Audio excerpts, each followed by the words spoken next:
The Byte Club podcast is a collaboration between Beth Curran and Akshaya Parthasarathy. The Byte Club podcast acknowledges the traditional custodians of the land we record on. We pay our respects to elders past, present, and emerging. Welcome to Byte Club, a tech podcast crafted by the girls for the girls. Our mission: to elevate, educate, and explore the exciting world of technology. So tune in and remember, the first rule of Byte Club is to talk about Byte Club. Hi everyone, and welcome back to a very exciting episode of the Byte Club. Beth, do you want to tell us why it's very exciting? Yes, this is a very exciting episode because this is our first guest episode. Woohoo! And I'm very excited to introduce our guest to you guys. This is my friend Katherine, and we've known each other since uni. She is not only one of my personal inspirations, but also one of my closest friends. Aww. She was a bridesmaid at my wedding, so yes, we have a long history. And yes, Kat, would you like to introduce yourself? Hi everyone, my name's Kat. As Beth said, we've known each other for many years. Thank you so much for being here. Kat has brought us a rule. So what we're going to do for you when we have guests is we're going to have a BYOR. So bring your own rule, something from your life or from your career that you want to tell our audience that would be a good rule for Byte Club. So take it away, Kat. Yeah, cool. I would say my Byte Club rule is to never let anyone tell you what you can't do. So when I was in high school, for example, going into year 11, they weren't going to let me do the extension maths stream because I didn't get good enough marks. Oh no, yeah. My and school then, actually strangely had a very similar rule. yeah, right. Yeah. It just didn't make sense to me. Yeah. And then when I was going into year 12, they weren't going to let me do the next extension maths. I think that was because they didn't want to run it, but it was really strange because I went to an all-girls school, so you would think that they want to, encourage women in science and maths kind of stuff, but they were just so adamant. So I was lucky that my parents sort of backed me up there. Yeah. But I think it's a really good rule, particularly for like girls and women in STEM, to not let anybody tell you what you can't do. Well, love that. Yeah, that's very empowering. Yeah, that's awesome. That's a good rule. Yeah, definitely. So, Kat, do you want to tell us a little bit about, we've kind of already heard a bit about your high school experience, but what got you interested in STEM in the first place? Like, what made you want to pursue this field? Yeah, so I come from a family of engineers. My parents are scientists / engineers. My grandfathers were both engineers as well. So from literally since I was born, they were encouraging the whole like science stuff. Wow. We'd always go out to like museums, like the Powerhouse Museum. Yeah. We'd go to like train museums. I was always interested in like big machines, like big trucks and diggers. Yeah. So I was always into that stuff. For a long time when I was younger, I wanted to be a vet because I was just loved animals. Okay. But always into sort of like the science end of things. I was always asking, like, why does this happen? How does this thing work? Curiosity. Yeah. And my parents and grandparents were really encouraging that way. They would always teach me new things, which was great. Love that. That's so good. Yeah. And can you just tell us a little bit about what you do now? So now I work as a photonics engineer at a navigation company called Advanced Navigation here in Sydney. Most of my work revolves around, it's kind of like lab work, basically. Okay, so R&D, basically. Yeah, R&D, setting up like experiments or like prototype products, doing lots of research into like the latest photonics tech, lots of that kind of stuff. Very cool. Very cool.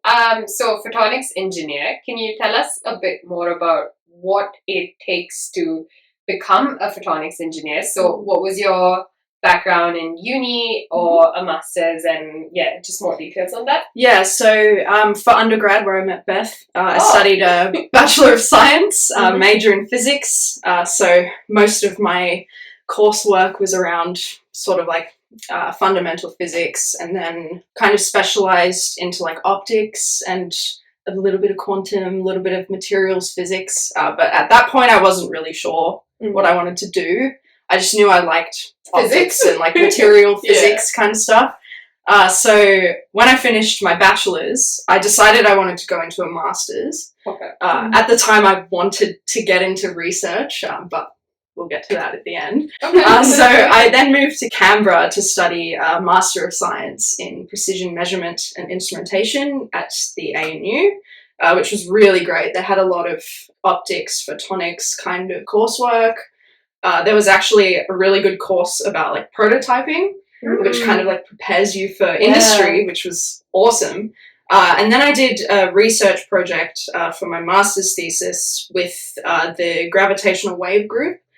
So they work for LIGO, which is the Laser Interferometry for Gravitational Wave Observation or something, something like that. Maybe not the exact acronym, but so that was all around alignment of optical cavities. So I actually built this experiment that aligned an optical cavity automatically using machine learning. So it was kind of like the interface between hardware and software, which I think was really great preparation for moving into industry where these things interface all the time. So after doing that research project, I decided that maybe doing a PhD wasn't for me, because maybe I wasn't obsessed enough or something. I feel like you have to be really, really obsessed. Okay. So like Big Bang Theory obsessed. You have to live and breathe what you do. And I wasn't quite there at the time, so I started thinking, what can I do with these 2 degrees that I have? And because a lot of my coursework was around like optics, optical instrumentation, and like photonic sensing, I started looking at companies that I knew did that kind of stuff. Yeah. So a lot of it was like university kind of technical work because it's so specialized. But I'd actually heard of a couple of companies in Sydney through like my time at the ANU. A lot of researchers actually work with these high-tech companies to sort of develop products, and advanced navigation was one. So I saw that they had a photonics engineer job going, and I was like, that looks like all the stuff I studied. Okay. I could do this job. Yeah. And so I applied, and here we are. Wow. Amazing. That sounds really cool. So, but photonics and just everything that you've described, it sounds really niche. So how do you think just navigating the job market, specifically in Australia, is like? It's hard. There's not a lot of companies that do specifically photonics and optics work. Right. There's some big players out there, some sort of like startup scale-ups, but really there's not that much work. We just don't have the infrastructure here in Australia. I think a lot of people end up in research or doing like adjacent stuff like sensing or like other types of engineering. Yeah. So I feel like when you have a physics degree, it's like you can do anything, like you can learn what to do, kind of thing. But there's really not that much in Australia. It's definitely hard, definitely. I just have one thing I want to comment on. I was so jealous when I found out what Kat was doing for her master's thesis. So because we were in uni together, we both did physics, but then in 3rd year I specialised in astrophysics. And LIGO is this big experiment that's used for detecting gravitational waves, which was like one of the first things that really got me into astrophysics. And I was like, that's so cool. Like I want to do something like that one day. And Kat's doing like photonics and optics. It's like, yeah, cool, whatever. And then she goes, I was like, that doesn't sound interesting. And then she goes to Canberra and she's like, oh, I like found out what my research project is. I'm going to be working with LIGO. And I was like, what? I was like, you didn't even do astro. You get to work on it. To be fair, most of what I did was not related to gravity. No, I know. It's like, it was I was really like, specific. I was so excited for you. Like, I was more excited for you than I was jealous, but I was also a bit jealous. That's so cool. It's healthy competition, Now that you mentioned it, it seems like getting a collaboration or getting to work with an organization like that is pretty tough. So how did you come about just landing it? Yeah, well, academia can be... Are you talking about my research project? Your research project, academia can be very competitive, but I think I was in a good position because the person who ran the labs there actually taught me for a few classes. So he kind of already knew me, and he was really keen to get me on a research project there. And I think when you're a student, they kind of want you to do that stuff to, help them out and, get interested in what they do. Yeah. Because they always need student help. Yeah. Interesting. Kind of free labour as well. Yeah. We talked about this. we talked about that last episode. The person we were talking about, Yeah. she the way she got into her field was through a Free unpaid lab job. work. Yeah. Where they were like, well, you aren't qualified, so we don't have Yeah. to pay you, but then that's how you get qualified. Yeah. So. But at least you know you're on the path to greatness. Yeah. For sure. Sounds Sure. true. Brilliant. Yeah.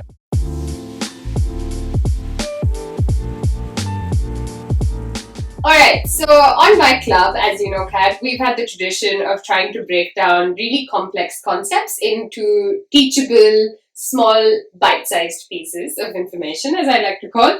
And we thought it might be really fun if you could get teaching about any of the concept that you really like to talk about. Mhm. And Beth and I here would just listen, and you can hope that we understand it, but I'm sure a couple of our listeners would be very interested in concepts in photonics or just physics in general. Yeah, okay.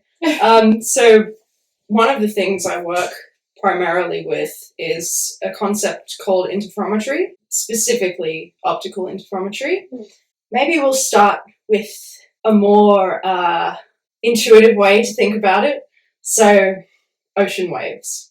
Okay. You can picture waves coming in, right? Yeah. So imagine you've got one at a certain height, at a certain speed, Mm-hmm. and then another one comes up behind it that's maybe a bit higher, a bit faster. When they come together, they actually add together. Okay. So the resulting wave is a little bit higher. Right? Yeah. So that is a concept of wave interferometry. So similarly, because light is a wave, or maybe a particle, if you like quantum, Yes Yeah. to all. it's actually both, but we're not going to get into that. Light is a wave, so you can actually add them together. So you get one with a certain height and a certain frequency, and then another one with maybe a higher frequency or lower height, for example. When you add them together, they actually even each other out. Okay. Cancel because they're Yeah. in the inverse. Yeah. It's literally like adding two graphs together. If you draw a graph, you Yeah. can sort of The negative work and out where the positive. addition Yeah. would be, or the Okay. subtraction. Yeah. So that's the basis of optical interferometry.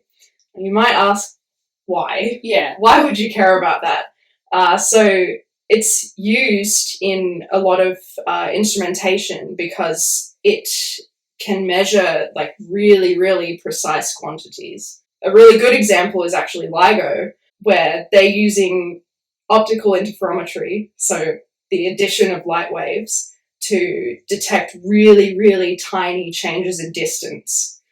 So you have a configuration of mirrors, you have two different beams that get split, Okay. and they hit these mirror configurations.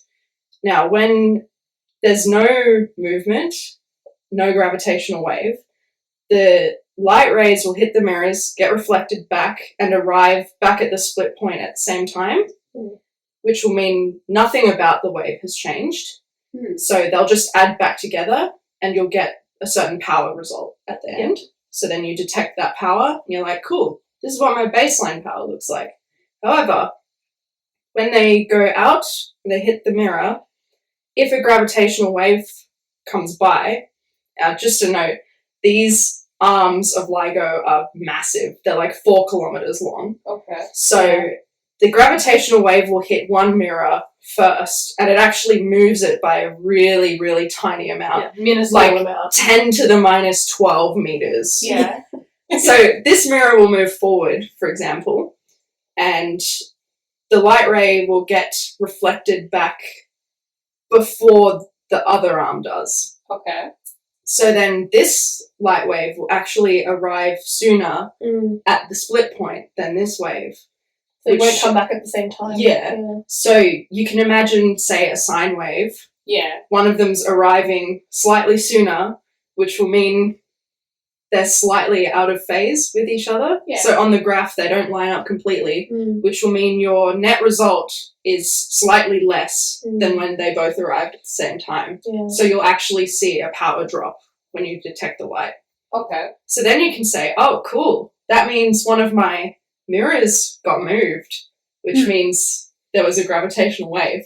So you can actually work out how much it moved by through some complicated maths of like optics and light, and work out what distance the mirror moved, and then you can relate that back to the strength of the gravitational wave. Okay. Which is so cool. Yeah, a stronger wave will move the mirror more, Yeah. essentially, which is just insane to think about. Yeah. And the reason this works partly is because the speed of light is constant. And Yes. so the light beams are always going to travel at the exact same speed no matter what you do. Yeah. And so in all cases, if you have equal distances of the arms that it's travelling up and down and they leave at the same time, they have to come back at the same time. Yep. And so the only way that it could come back at a different time is if the actual physical distance of the arm moves. And like it's hard to imagine because it is moving such a minuscule fraction of like you couldn't see it. Yeah. Like you couldn't perceive how much it moves, but because the speed of light is so consistent, any minor movement is then, it feeds back. Just in case people didn't know that. Yep, that's why a good point. Yeah, because it's like, did it just slow down? And it's like, nope, it can't. Yeah. It can only go one speed. Well, that's a good point. That's another application of this. But back to my point of it being used for precision instrumentation, like 10 to the minus 12 meters. Like, you can't even picture that. What is that? Minus 12. That's like 0.0000000. That's femtometers, I think. Yeah. Yeah, it's like not even a concept. Like atomic level. Yeah. Tiny. So the noise levels in this thing are also really, really, really low. Okay. Like you're hitting sort of the detection noise limits of light itself at that point. Which is crazy. Yeah. On that, with changing speeds, you can actually use interferometers to work out like compositions of, say, a liquid, for example, because light actually slows down in different materials. Yeah. So in vacuum, it's 3 times 10 to the 8 meters per second. Okay. In, say, glass, it slows down to about 2 times 10 to the 8 meters per second. So you could have an interferometer where one arm is like in a vacuum or in air, so that'll travel at a constant speed, reflects back. If the other arm has a material that you don't know what it is, it'll actually slow down and arrive back at the point where it splits at a different time. So then you get interference and so you can figure out how much it's slowed down by based on what's in the tunnel. Yeah, and so if you do a bit of maths, you can work out some properties of the material and actually work out what you've just sent the light through, which is quite cool. Super cool. So now, relating it back to what I work on now, it's this piece of technology called a fiber optic gyroscope. So it's a piece of technology that detects rotations based on the interference of light. In the name, fiber optic, it's got optical fibers all through it. Yeah. And it's a type of interferometer called the Sagnac interferometer. And just to give a bit of context, LIGO's called the Michelson interferometer. It's the same concept, just different configurations. So this one actually splits the light into 2 paths that are counter-propagating. Okay. So one light path is clockwise and the other's anti-clockwise. So they go around in a ring. Okay. They travel at the same speed when there's no rotation. So they come back to the split point and you get sort of like a full light level. But if the ring rotates, one of the light beams actually takes longer to get back to the split point. You can imagine if it's like a track with 2 marbles on it going the opposite way, and you rotate it one way, one marble's actually going to take longer to get back to the original point. So why is that? Even though the light's traveling the same speed? Yes. I don't know why it is. Oh. It's like Isn't a it physical like you're distance extending? in space. Yeah, I would think that as if like while it's spinning, you're kind of extending the track. Oh, that. It's like you're stretching it out, but like go run more, that kind of a thing. I'm thinking of it like athletes on a track, going in circles it is and just being like, oh no, you got to do that extra bit of distance because we've just expanded it out. Yeah. So it's based on the movement, not the position. Yeah, it's kind of like a relative thing. Yeah, okay. So I was imagining like a stationary tilt as opposed to a... No, it's a like rotation. constant movement. Yeah, okay. Yeah. That makes more sense if it's like moving and then it counteracts the Yeah. motion. Yeah. So one arrives later, Yeah. which from previous explanations, we know that Causes an interference. it'll cause interference and you'll Yeah. get a change in power, so you can actually work out how fast the ring was rotating based on how much power difference you have, Yeah. which is pretty That's cool. so interesting. So these things are super, super precise. Okay. Sorry. But what does the rotation imply? Like, what are the consequences of getting to know how fast the rotation is? Or For example, you can use it if like you're trying to navigate in the sea and let's say you lose GPS signal because you're in the middle of the ocean. You can actually use it to precisely figure out which way you're heading. Because you've worked up, say, like you rotated maybe like 90 degrees. Yeah.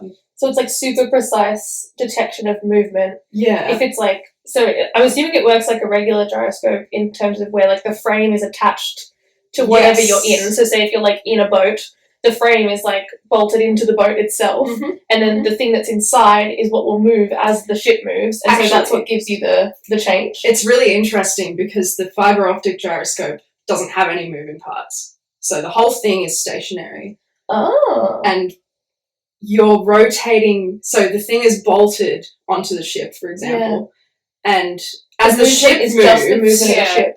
The light inside the ring sees a change in path, even though it's like moving as a whole thing. It sees it in the light path.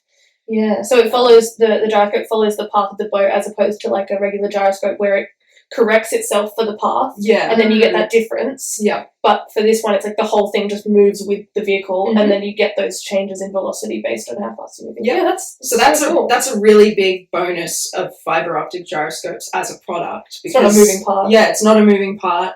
It's more robust, and if you're in, say, like a bumpy environment, it's actually a lot better because the measurement's not as affected.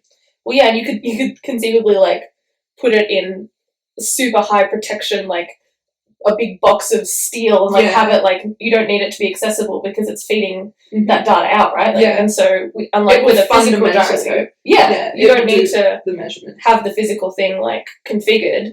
You just stick it in there and then it'll work. Yep, pretty much. That's super cool. Yeah, very cool. So that's the rundown on interferometry. Wow. Yes, I mean it hurts my brain thinking about like the maths that's involved. Oh yeah, that's why I'm not going into it. Yeah, like that's the maths that I got to in our physics like study, and I was like, okay, I'm out of here. Like it's hard. But It's this really is your hard. day in, day out, what you're researching and developing. Oh, and I learn so much every day. Like, there's still so much that I don't know, especially on the maths side. I could build an interferometer for you right now if I had the parts, but the maths of it is a lot harder. So complex. Wow. Yeah. Okay. Okay, awesome. Well, thank you so much for that explanation. That's super interesting, Kat. Yeah. And in our next section, we might just get you to talk about where do you see this technology going in the future? Where do you see the tech industry developing in this field? But yeah, we'll get to that in just a minute. Cool.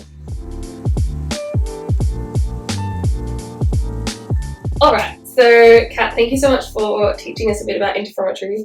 Super interesting stuff. Could you give us a bit of an insight into how you see this part of the tech industry, I guess how it is now in Australia, how it's evolving, if there's anything coming up that you're excited about, and also just if you have any insights about like being a woman in this space and tech in general, we'd love to hear about that kind of stuff. Yeah, so I think Australia is in an interesting spot because we don't have a lot of like industrial infrastructure for like photonics specifically.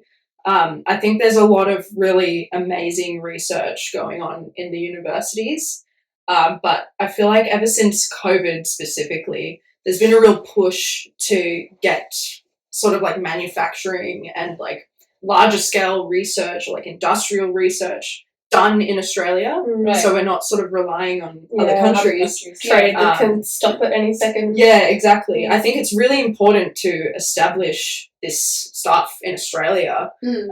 And to another side of this is we lose a lot of our scientific talent to other countries because we don't have the infrastructure. But I think at the moment there's a really big push from the government. They're doing a lot of investing in sort of like startup, scale-up companies to bring their research and manufacturing to Australia. So my work, Advanced Navigation, we're setting up a larger scale manufacturing facility right here in Sydney for photonics specifically. And we'd be one of the only companies in the country who do what we do in terms of manufacturing fiber optic gyroscopes. In fact, we're probably the only company in the country who does that.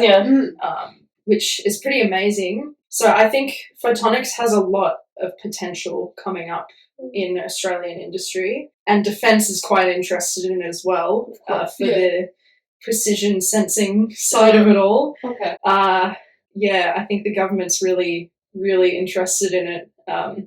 They did a big investment in a quantum sensing company. Recently, it was like $1 billion in one company. Yeah, so quantum sensing is another one, which involves a lot of photonics. I think that's a big up-and-coming one, particularly for Australia. So, yeah.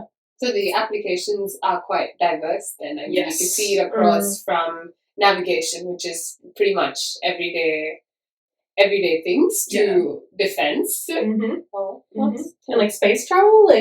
Space travel. And like quantum computing, for example. That's big now.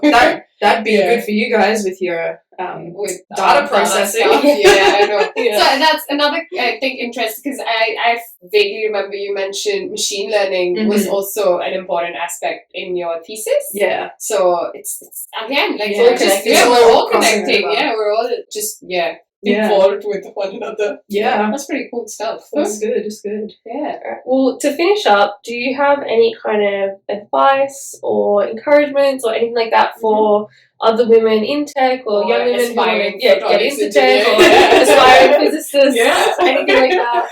I think it can be difficult to be a woman in the tech space. It's very much a male-dominated industry, but I think a really good part of it is that when there are women in the industry, we all kind of stick together and we get along super well. It's like a solidarity thing. I think a good piece of advice is to not be intimidated. If you feel like you can't do something, just try it. Nobody's gonna judge you or like be annoyed for trying something. And back to my rule, don't let anyone tell you what you can't do. Because you can really do anything that you put your mind to. I think it's really important, especially for young girls, to just pursue the study or like subjects in school that they want to do. And who cares about marks? Just try it. If you're struggling, you can always get help. If you're passionate about it, just go for it. Exactly. Don't let anyone crush your dreams. Absolutely. Follow the photons. You gotta put that on a t-shirt. Follow the photons. You might end up working with Kat one day. Exactly. Well, thanks so much, Kat. I think both of us, we've done quite a bit of learning. I know Beth is across some of these concepts, but some of these new concepts that we had a chat about absolutely blows my mind, and it gives me so much more perspective into everything that just exists around us and how much is to be studied. But thank you for breaking it down in very simple terms, and it was so lovely just having a good chat with you. Thank you for having me. Thank you. No worries. Welcome anytime. You want to be a third host? Hit us up. We're hiring. You totally have time with your super intense job, right? Absolutely. Right, cool. Well, thank you everyone for listening to this episode. You can find Kat on, I guess, LinkedIn if you're interested in connecting, if you want to reach out. I'm a good professional lady on LinkedIn. We might put her name and link in the description of this episode, and might see if we can put some information or explain our videos about interferometry if you're interested in that, and LIGO and the kind of stuff that she did. But otherwise, please like, share, Comment and let us know if Yeah, you like comment. this kind of episode. We're on YouTube, so if you want to leave us a comment, maybe head over there. That's probably the easiest place to do it. Yeah. Or leave us a review on iTunes. And yeah, we're on like 1 million platforms now. Yeah. So you should be able to find somewhere to listen to us. Or, you know, if a friend says they don't have Apple Podcasts, you can be like, well, they're on 16 other things. So yeah, There's no excuses. No excuses anymore. Yeah, listen. Thank you. Yeah. So yeah, thanks so much for supporting us, and we'll chat to you guys next time. All right, bye. Bye. Bye.